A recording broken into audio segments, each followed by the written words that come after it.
Who are these descendants of Africans who are scattered throughout the world? What are their stories? What did they contribute to global culture? And why don't we know more about them and their stories?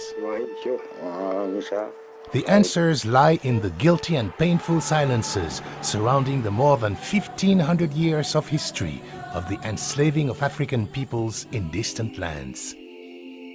Slavery existed throughout the world, and the word slave comes from the Slavic people enslaved in many societies. But in modern times, when most people think of slavery, they think of sub-Saharan Africans and their descendants, enslaved in lands across the Sahara Desert, the Red Sea, and the Indian and Atlantic Oceans. Le rapport à l'esclavage n'est pas encore totalement éteint. La société est encore plus ou moins marquée par cela, mais en même temps, ce qui est paradoxal, on a l'impression qu'il y a une amnésie. Comment peut-on admettre que nos arrière-parents, grands-parents et que nos ancêtres ont pu, en effet, réduire des êtres humains à une simple marchandise, à un simple outil de travail. Et on vit encore aujourd'hui avec ce malaise qui déchue, qui parfois exprimé, parfois tue, souvent tue. À cause du silence, l'esclavage est un vaste territoire d'ignorance.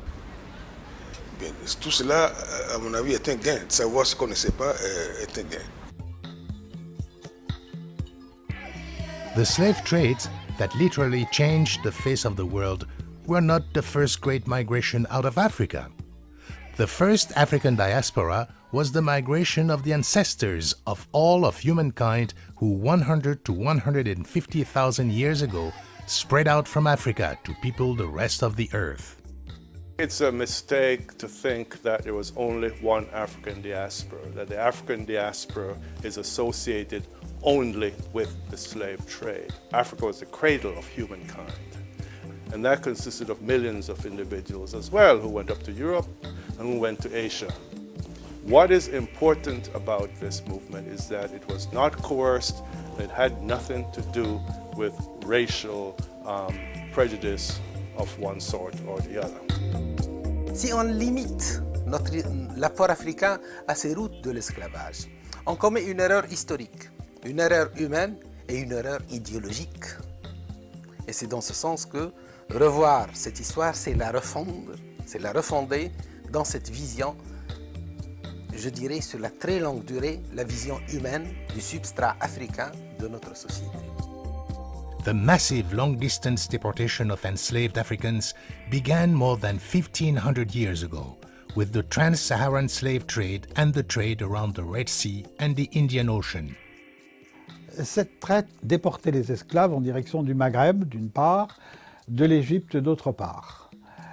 Et ces esclaves ensuite étaient répartis soit dans les pays musulmans, soit dans des pays chrétiens tels que l'Espagne, l'Italie, ou alors partaient beaucoup plus loin vers des pays du Moyen-Orient par la Syrie ou voire l'Arabie saoudite à partir de l'Égypte. We were brought to the Emirates or brought to the Gulf region during the 16th century and beyond. Slaves were assets and they were exchanged, they were sold, they were bartered, they were given as gifts. Slaves were commodities.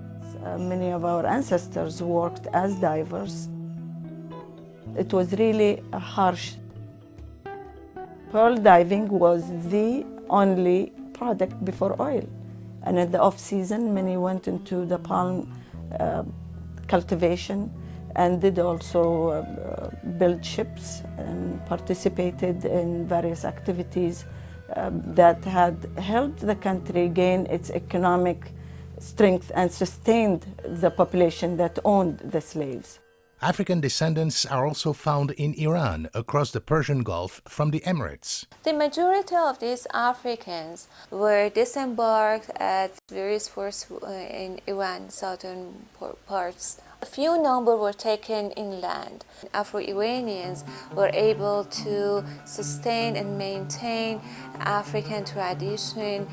There are, for example, different practices, ceremonies. One of them, they call it actually Zar. The same name Zar we can see in Ethiopia. A lot of Islamic and Iranian elements were incorporated within this African culture, which basically created a new form of identity for Afro-Iranians.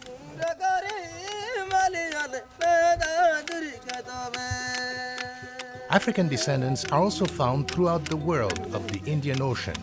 I'm actually looking at the ocean itself as the highway for the migration. In this case, by and large, the forced migration, the movement of people as merchandise across a highway that actually connects Asia and Africa. Certainly places like the Maldives, which are mid-oceanic island chains, they are the sort of places where people have to go through that chain in order to get to, say, Sri Lanka or the west coast of India, and certainly if they want to go to the east coast of India, into the Bay of Bengal. It's hardly surprising, given the location of the Maldives and the ancient seafaring tradition, that there would be Africans there. The other point is also the Maldives were the source of the currency used not only in the Indian Ocean but the Atlantic to purchase Africans, the cowrie shells. And these cowrie shells were transported, for example, by the East India Company to London to be passed over to London's slave trading firms. So there are definitely links there that span a huge, long period of time. When Europeans began enslaving people to develop the islands of the Indian Oceans, Africans, although not the only victims, were the vast majority. The island of Mauritius, because of its strategic location, played a key role in the global slave trade. Une des particularités de la traite d'esclaves dans l'océan Indien, c'est que la population servile n'était pas composée uniquement d'esclaves africains. Il y avait aussi une traite d'esclaves issus de l'Inde et du sud-est asiatique. Ainsi, par exemple, au Mascareignes, il a été estimé qu'environ 13% des esclaves étaient issus soit de l'Inde ou du sud-est asiatique, et on connaît en outre l'importance des esclaves malais au Cap de Bonne-Espérance sous l'occupation néerlandaise. Il faut aussi souligner l'importance de Madagascar dans les réseaux de traite établis dans l'océan Indien, d'où l'importance des éléments culturels malgaches dans la culture des îles créoles de l'océan Indien.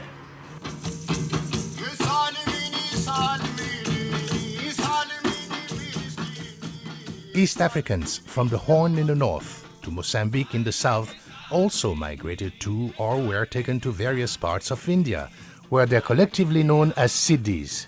We are proud to be Siddhi. During Nizam period, he brought some people from Africa for his army.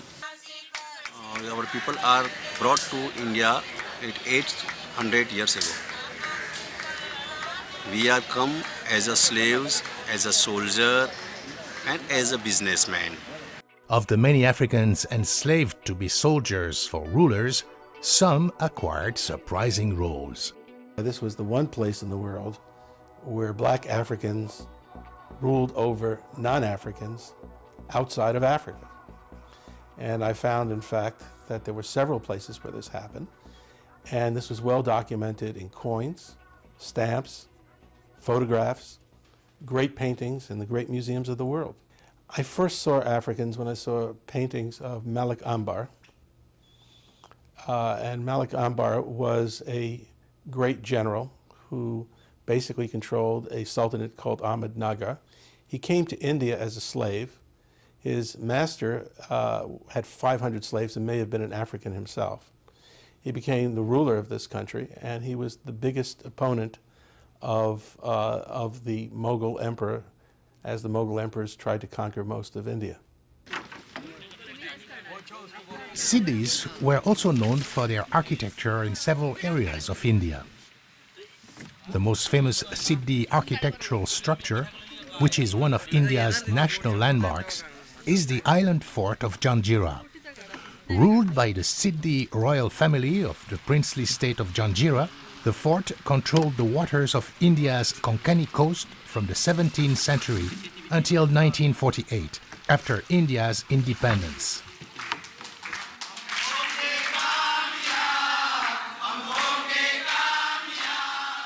Although Afro-Indians don't usually come to mind when one thinks of communities of the African diaspora, many cities are quite aware of links with others 2 oceans away.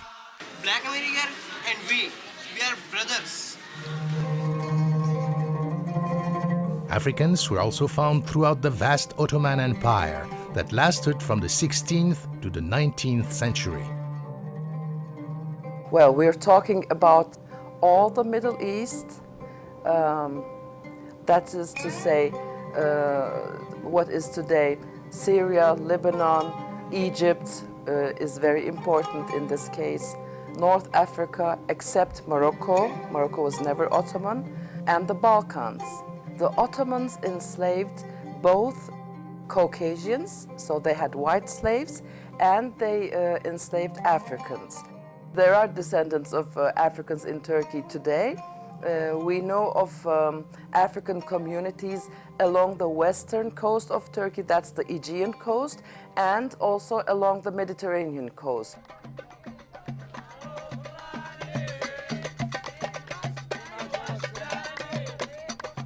The African presence in much of the Arab Muslim world is, however, much older than the slave trade.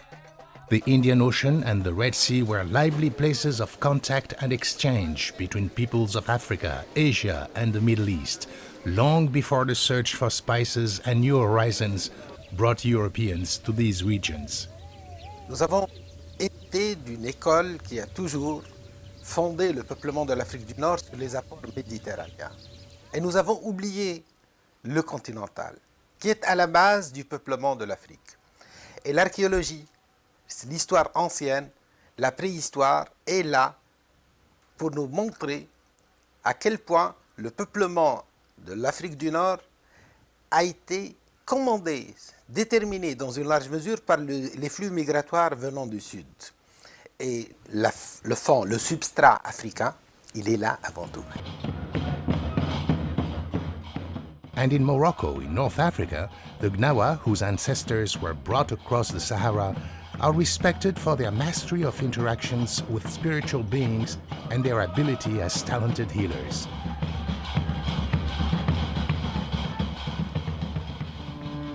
The Europeans who enslaved Africans in their colonies in the Americas had actually begun enslaving them in Europe in the mid-15th century, more than 50 years before developing the transatlantic slave trade. The Portuguese peoples were the first of the Europeans to be engaged in the human traffic in Africa. The first cargo of African slaves went to Lisbon in the 1440s. I think it was 1444. And this began a very active process of trading in West Africa and West Central Africa by the Portuguese peoples. And they played a very fundamental role in the making of modern Europe. The British also, incidentally, had a number of African slaves. We don't think of England being a place where Africans existed as slaves. But when the British abolished slavery in 1772, there were probably as many as 20,000 Africans who were then enslaved in that nation. To justify enslaving Africans, all kinds of religious, scientific, and intellectual arguments were used. The Church defined Africans as soulless savages who could only be saved by being brought to Christianity, even if they were worked to death in the process. The Portuguese, for example, would baptize their captives before loading them on to slave ships. So, but you know, to understand this as a kind of religious conversion is in fact obscene, and we also know that from places like Congo, what Christian conversion meant in Africa was actually the expansion of the slave trade. So the conversion of the Congo kingdom to Catholicism actually opened up that kingdom to the slave trade, and those Catholic converts were primarily involved in the slave trade. Scientists invented the concept of race and developed theories of racial hierarchy and of the congenital inferiority of blacks, which became the basis of European racism.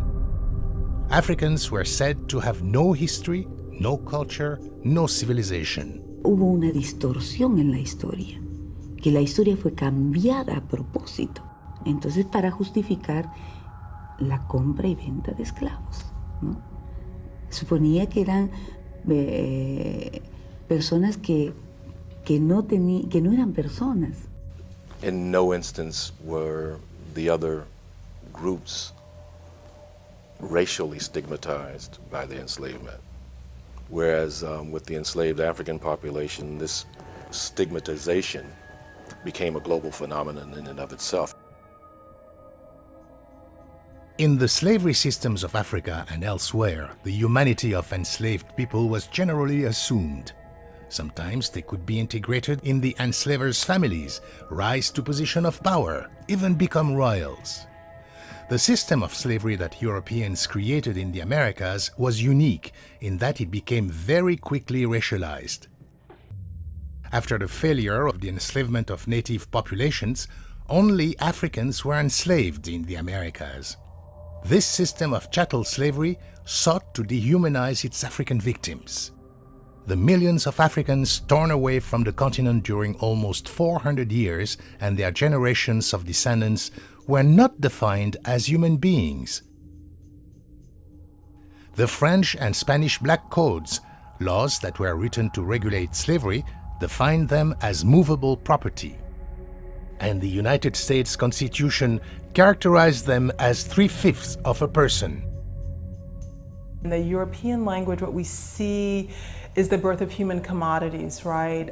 That slaves are defined by their capacity to work, or that they're defined as a kind of, money equivalent. The effort to kind of to strip Africans of their humanity is actually seen in this early language that's used to describe what a slave is.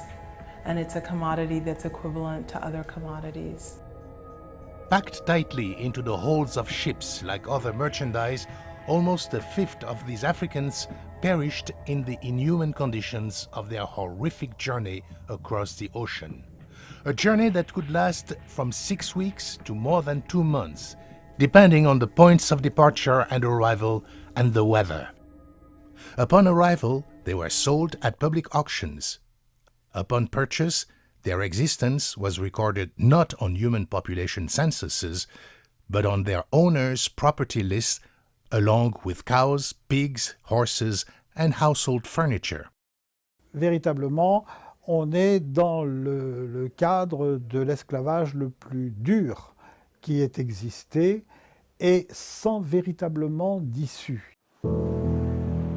Enslaved Africans who survived the arduous crossing sometimes had life expectancies of only 7 years due to the harsh conditions of enslavement.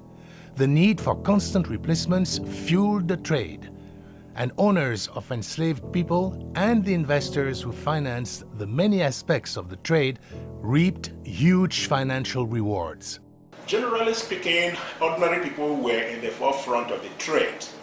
In the early years, when monopoly companies were active, monopoly rights were granted to some aristocratic participants, such as the English royal family members who founded the Company of Royal Adventurers trading to Africa in the 17th century. But I don't think that such people contributed much to the growth of the slave trade. It was ordinary people looking for areas of profitable investments who expanded the trade. La seule colonie de Saint-Domingue, la seule partie française, donc la partie occidentale de Saint-Domingue, aujourd'hui République d'Haïti, faisait vivre un Français sur 8. Et qui faisait vivre un Français sur 8? Eh bien, 500 000 esclaves. J'avais fait le calcul que chaque esclave faisait vivre 5 ou 6 Français. La majorité du commerce français se faisait avec Saint-Domingue. C'était la plus riche colonie du monde. Le commerce de Saint-Domingue, qui était environ 60% du commerce français, était un commerce considérable. Et certainement, Saint-Domingue a fait la richesse des villes côtières, ou en particulier Bordeaux, Nantes, etc., qui vivaient du commerce de Saint-Domingue. The wealth produced by Haiti was based on sugar, the most valuable commodity coming into Europe in the 18th century. To get a comparator for today's world, if you compare sugar to oil, you begin to understand the geopolitical significance of sugar at that time in the country. 1700s, there was a ravenous, almost rabid demand for sugar right throughout Western Europe.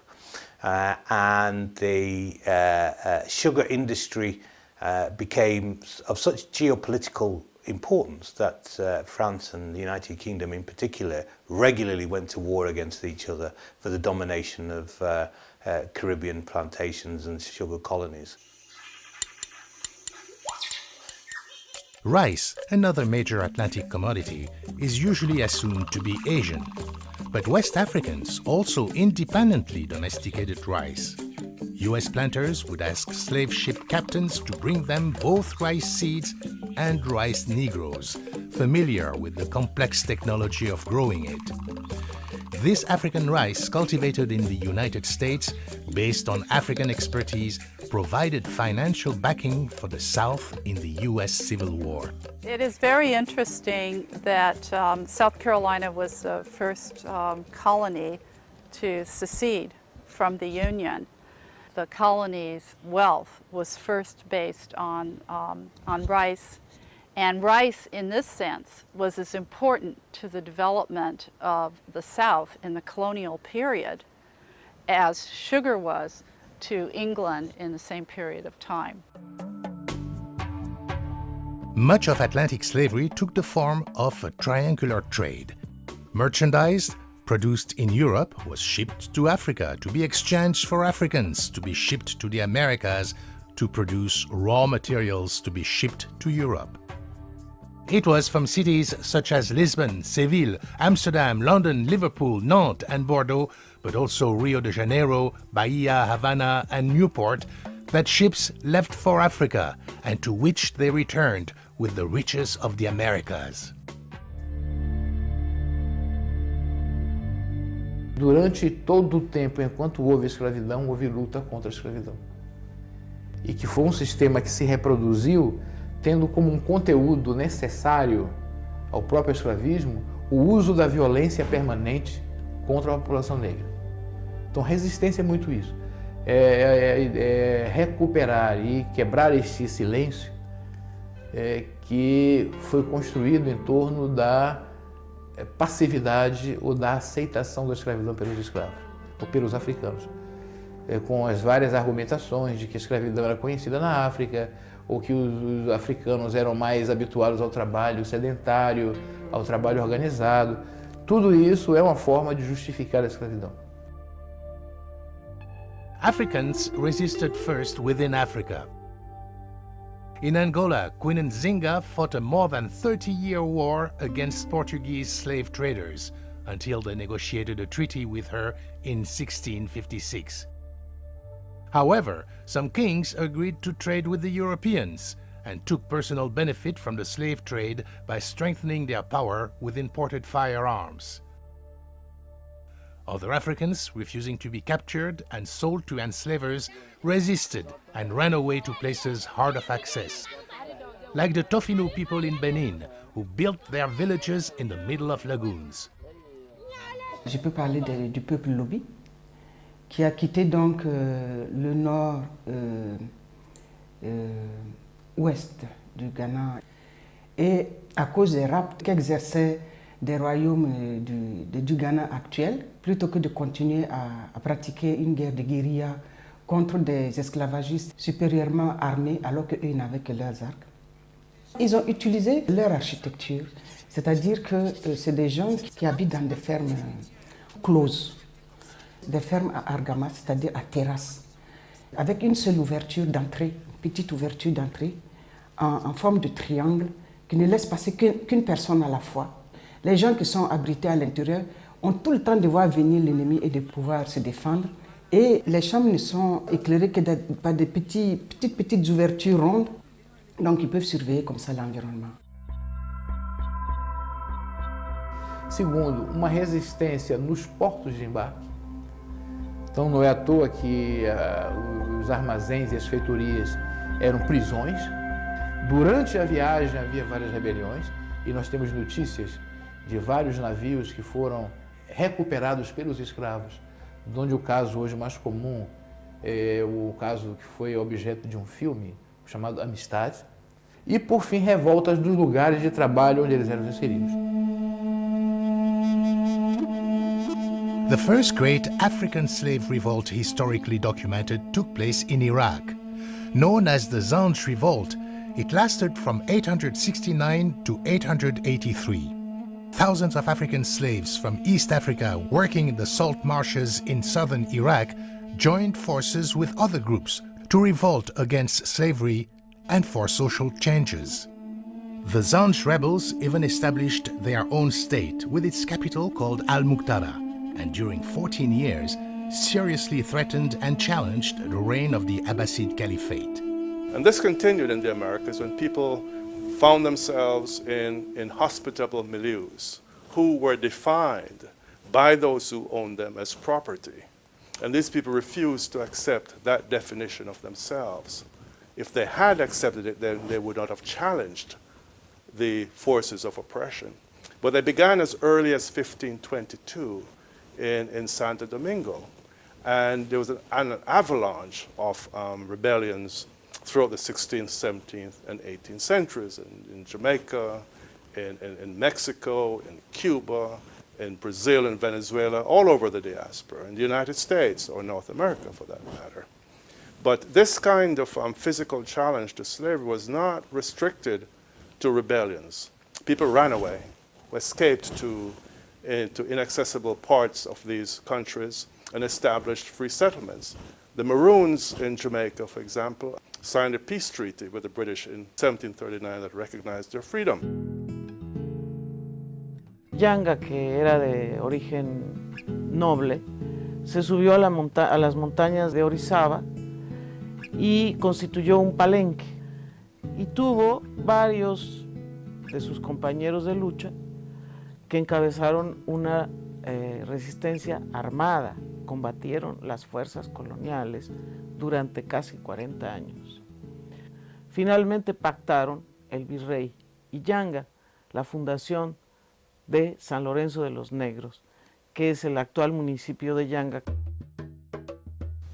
Now, the Haitian Revolution, of course, is the most spectacular of the challenges to slavery. The only society in this hemisphere that was able to overthrow slavery by violent means.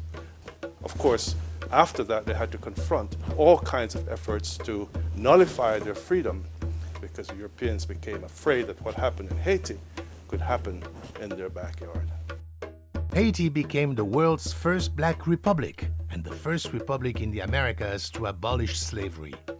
Haiti also successfully supported wars of independence led by Simón Bolívar in Latin America by providing strategic information, funds, and troops against Spanish colonialism. The quest for freedom by enslaved people began to be supported by increasingly influential groups of ordinary people in Europe and the Americas, as they learned from former victims about the horrors of the system that was developing their nations, enriching their lives, and forging their tastes. More and more leaders of abolitionist movements, such as William Wilberforce in England, Victor Schœlcher in France, and Frederick Douglass in the United States, campaigned to put an end to slavery. This wonderful letter to the Parliament saying, we the steel workers of Sheffield, a very, very famous steel working town in the north of England, petition you to end this barbaric activity. We make the chains and we get the profits of selling shackles and other torture implements and enslavement implements to slave plantations worldwide. And you may think this is against our own interest, but we are still convinced that this trade should end, despite whatever economic impact it may have on us as workers. After using tactics such as boycotting sugar produced by enslaved people, British abolitionists, in what was one of the first major human rights movement, convinced Parliament to declare in March 1807 the end of the Atlantic slave trade, although not Atlantic slavery, which lasted another 80 years. Deux dernières remarques doivent être faites au sujet de ce long processus, de ce long siècle des abolitions de l'esclavage, qui dure, je le rappelle, donc de 1791, grande révolte des esclaves de Saint-Domingue, jusqu'en 1886 à Cuba, jusqu'en 1888 au Brésil.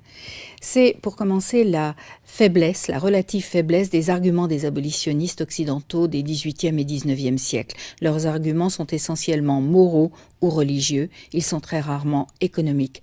Ils s'attaquent très rarement aux intérêts économiques, financiers, commerciaux qui sont en jeu. Ça fait bien sûr le jeu des planteurs qui, eux, sont en dialogue direct avec les pouvoirs centraux en général.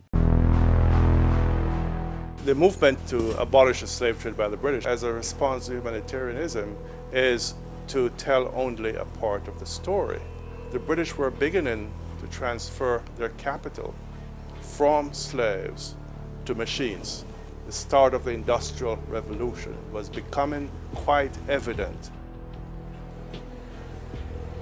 Ironically, with the abolition of slavery, plantation owners, rather than the enslaved workers who had toiled so long for no pay, received financial compensation for the loss of this free labor force from governments, insurance companies, and even from the formerly enslaved. If you take at the end of a period of slavery when slavery is abolished, the government placed £20 million in the early 1800s as compensation to plantation owners. I think the comparable figure today would be £3.5 billion, which is probably around $10 billion US. That is the scale of compensation that was paid then. Les esclaves, où que ce soit, ne percevront aucune indemnité, aucune terre, aucun moyen de redémarrer économiquement, socialement.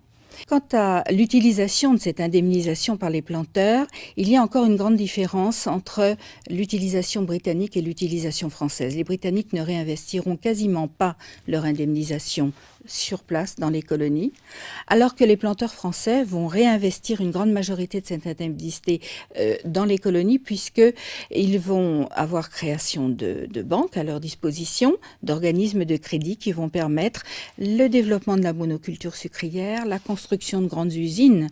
In March 1855, the government of Peru paid former enslavers a total of 7,651,500 pesos. And in April 1862, when slavery was abolished in Washington, D.C., capital of the United States, the city paid $993,407 to compensate former owners for the loss of their human property. So, the same people who had benefited from slavery for centuries further benefited from its abolition.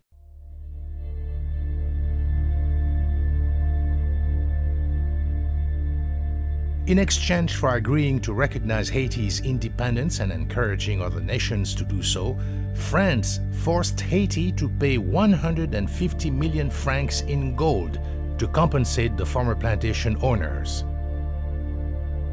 It took Haiti a full century to pay the sum. Malheureusement, après l'indépendance d'Haïti, nous étions complètement isolés, aucun pays ne nous reconnaissait à Haïti. Il fallait rétablir des relations, commercer avec les autres pays. Le président Boyer a accepté ces termes très durs que la France a posés pour sa reconnaissance, cette dette extérieure considérable qui, par les sommes d'aujourd'hui, s'élèverait à des dizaines de milliards de dollars. Cela nous a causé, à travers le 19e siècle, de graves problèmes. If African slavery in the mines and plantations of its colonies created enormous wealth and power for Europe and parts of the Americas, it also led to the underdevelopment of Africa. Centuries of trans-Saharan and transatlantic slave trades systematically destroyed African societies, economies, and cultures, the repercussions of which is still felt today by Africans and by the descendants of enslaved Africans everywhere. C'est l'esclavage qui a fait le lit du retard actuel de l'Afrique, et que sans restaurer cette mémoire, on ne peut pas savoir par exemple qu'il y a 4 siècles, l'Europe et une grande partie de l'Afrique étaient économiquement sur le même pied d'égalité. Et que si on parle aujourd'hui de sous-développement, il y a des pays qui ont été des pays sous-développeurs, et ces pays étaient des pays européens. Au XVIIIe siècle, la population était évaluée plus ou moins par les explorateurs et d'autres chercheurs. Et vers le XIXe siècle, il n'y avait plus qu'environ 200 millions d'habitants. En comparant l'habitat du XVIe siècle et celui du XIXe, on peut estimer que celui du XIXe siècle était 3 fois moindre. Par conséquent, on peut estimer qu'au XVIe siècle, la population de l'Afrique subsaharienne, l'Afrique noire, était d'environ 600 millions d'habitants. Ce qu'elle a enduré, c'est une guerre de 100 ans qui a duré 300 ans avec les armes du XVIIe, XVIIIe et XIXe siècle. Perspective and interpretive framework that people have brought to the study of the European or the colonization of the Americas is that it was principally a European enterprise. Demographically, however, this was not true. Between 1492 and 1776, or roughly the first 300 years of the so-called European colonization of the Americas, 6.5 million people crossed the Atlantic and settled in the Americas, North, Central, South America, and the Caribbean. Of those pioneer, if you will, 6.5 million people, only 1 million were European. The other 5.5 million were African, and that simple demographic fact requires that we change our perspective on how we understand both the nature of the so-called colonization of the Americas, but more importantly, the nature of the Americas themselves as they were transformed from a land populated principally by the Native American peoples to one populated by peoples from across the Atlantic.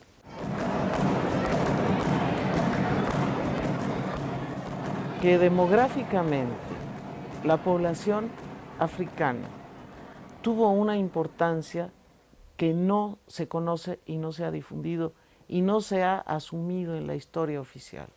En el primer censo, el primer cálculo demográfico de México, en el año de 1740, menos de 30,000 españoles, 400,000 indo-afromestizos y cerca de 200,000 negros. La participación de España en el tráfico negrero hacia el Caribe latino fue tardía, pero intensa, y violó los convenios firmados entre Inglaterra y España, primero el de 1817 y luego otro que se firmó en 1835. Esto fue un acto puramente formal porque en definitiva el tráfico siguió clandestinamente, ilegalmente, y los ingleses fabricaban barcos que fletaban con las mejores condiciones, pero las peores para los esclavos, y así llegaron al Caribe y particularmente a Cuba casi 2 millones de mujeres y hombres esclavizados, secuestrados a trabajar acá, sobre todo en el primer lustro del siglo XIX y bueno, finales ya del siglo XVIII, se incrementó mucho la introducción de africanos a nuestro país.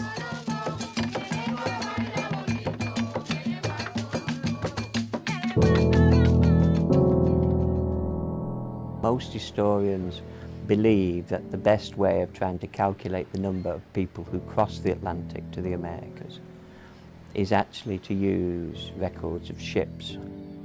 We're looking at probably somewhere close to 35 to 38,000 voyages. So our belief is now that we've captured most of the transatlantic slaving voyages. We're looking probably at a deportation of people of around 12 million, of whom about 85% survived the crossing.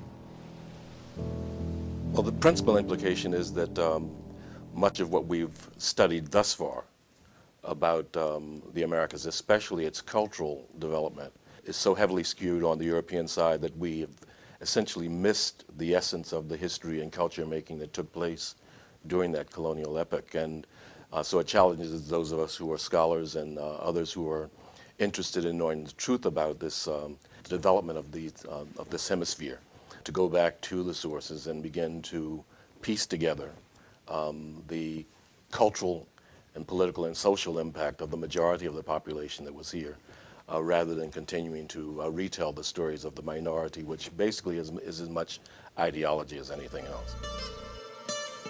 The conspiracy of silence around the Atlantic slave trade led people to believe that little could be known about it and minimized its historical importance. In reality, because the slave trade and slavery were the basis of the extraordinarily lucrative commerce in the Atlantic world for centuries, the archives of slaving nations contain detailed records that testify to the enormity of that inhuman trade in human lives. We can say a lot, far more than we ever anticipated we could, I think, about the age and gender patterns of those taken on board ship. So in the 17th century we have a trade which is relatively balanced but largely adult. By the 19th century you get a trade which is very heavily male, usually 2/3 males to 1/3 females, but in which you also find a high proportion of children, indeed up to 50% of those entering the trade are seen as children.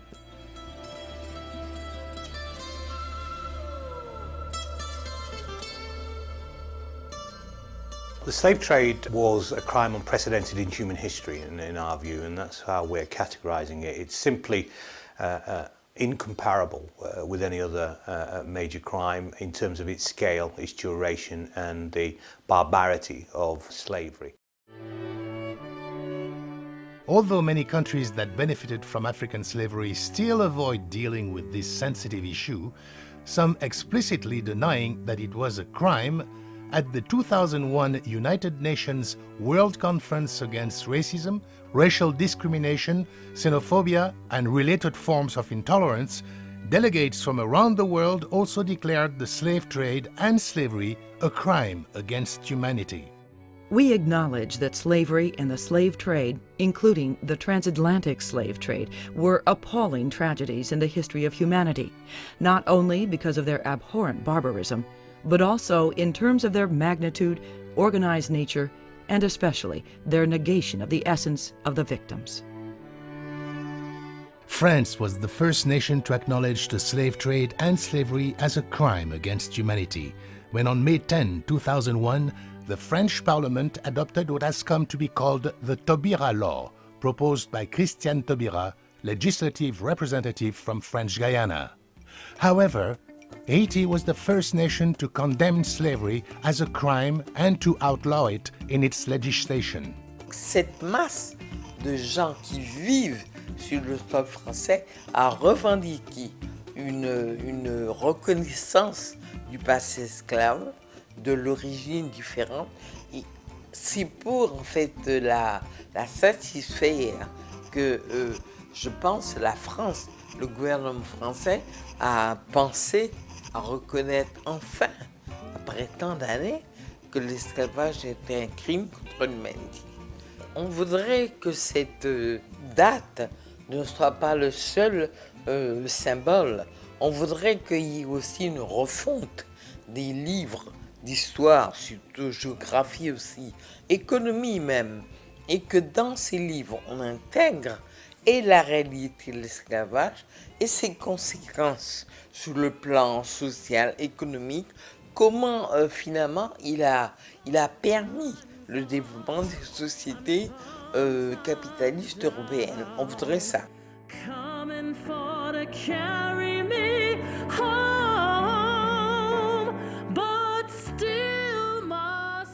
Une des choses qui a surpris les gens, c'est la profondeur de l'empreinte de l'Afrique dans les cultures des sociétés concernées. On connaissait par exemple l'apport des Africains à la culture, à la danse, à la musique, mais plus les recherches étaient poussées, plus on se rendait compte que jusque dans la cuisine, les technologies, les savoir-faire, les croyances, les comportements psychologiques sont des choses qu'on ne comprendrait pas si on ne fait pas le détour par la traite négrière et par l'esclavage. The other thing that we've been able to do now is to track the movements of people from particular parts of Africa through time to particular parts of the Americas. And that, I think, is a major breakthrough in terms of understanding not just the demographics of the trade, but the ethnic implications of the trade. And through all of that, of course, therefore, the cultural implications of transatlantic slavery. Con la llegada de los negros esclavos entre finales del siglo XVIII y principios del siglo XIX, acelerada en este proceso de esa llegada, se produce una simbiosis muy fuerte entre las culturas que ya existían en Cuba y las culturas africanas. Las religiones, las costumbres, la música. Esto es extraordinariamente importante en la cultura cubana. África marca la cultura cubana, dando las características fundamentales de lo que somos los cubanos de hoy. Hoje, a gente pode dizer que o Brasil é o segundo contingente de população negra de origem africana fora de África, que se misturaram no Brasil, criaram formas de solidariedade e de complementariedade interafricana. Eu estou falando de Yorubais, estou falando de Ossais, estou falando de populações vindas da atual Nigéria e Benin, os Acães e Bambaras, os Peul, a grande massa majoritária de povos ditos bantus, né? Que na verdade vêm da área do Reino do Congo e Angola.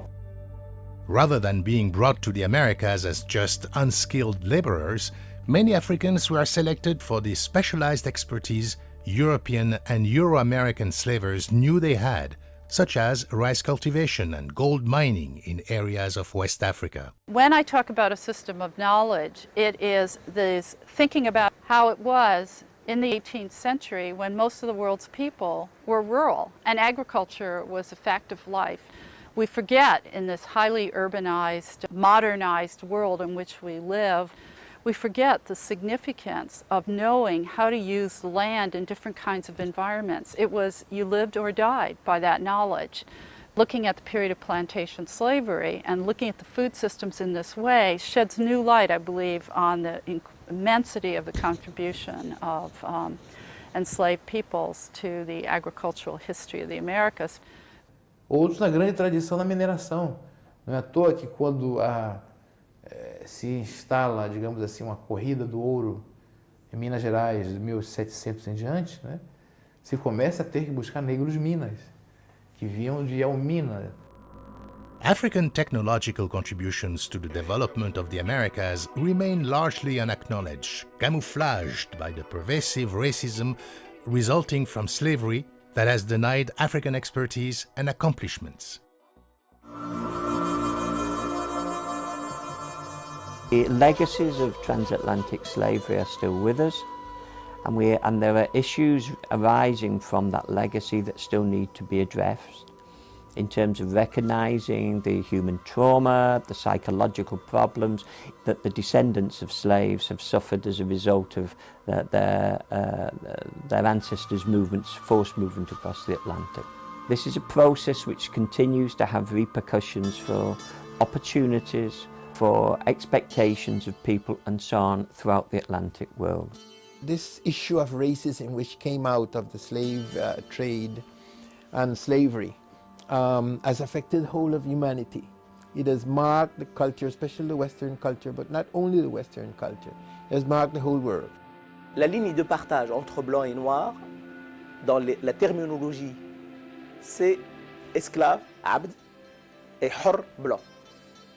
Alors, quand on rétorque à ces personnes, mais comment, pourquoi dites-vous que c'est un abd? C'est un homme noir. Pourquoi on ne dit pas un homme noir? Ah oui, c'est vrai. Mais en fait, abd, ça ne veut pas dire esclave, ça veut dire noir tout court. Mais ils restent marqués de par leur peau comme étant des descendants d'esclaves, même s'il s'agit de noirs récemment immigrés dans le pays. Il y a encore des réticences, il y a encore certaines régions où cette question est encore une question taboue, où c'est encore une question qu'on n'évoque pas facilement. Mais je crois que ces appréhensions disparaîtront petit à petit parce que les populations qui sont concernées par la traite négrière demanderont de plus en plus à ce que cette mémoire-là aussi soit ramenée à la surface. Evidence is literally coming to the surface of both earth and sea. In many cities, people walk today on streets paved by profits made on the backs of enslaved people. In New York City, people literally walk over the skeletal remains of enslaved Africans and their descendants who helped build the city and are buried in the African burial ground that lies under Wall Street, the financial capital of the world. And on both sides of the Atlantic, in the waters of the southern United States, off the coast of Florida, and of northern Europe, off the coast of Norway, excavations of two wrecked slave ships, the Henrietta Mary and the Fredensborg, have revealed previously buried stories. Research is revealing both unsuspected cultural connections within the diaspora and ways in which people and culture of African origin have influenced those they met. Similar cultural elements found their way from Africa to distant parts of the world. The malunga, played by the Siddhis of Gujarat across the Indian Ocean, is clearly the cousin of the berimbau, played by Afro-Brazilians across the Atlantic.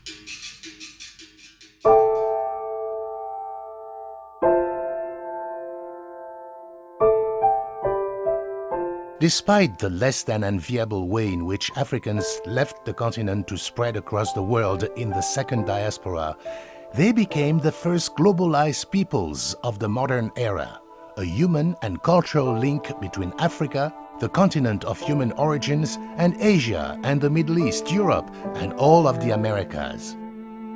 Forced to recreate themselves in strange lands among unknown people under intolerable circumstances, these Africans and their descendants triumphed over an intensity and duration of oppression unprecedented in human history.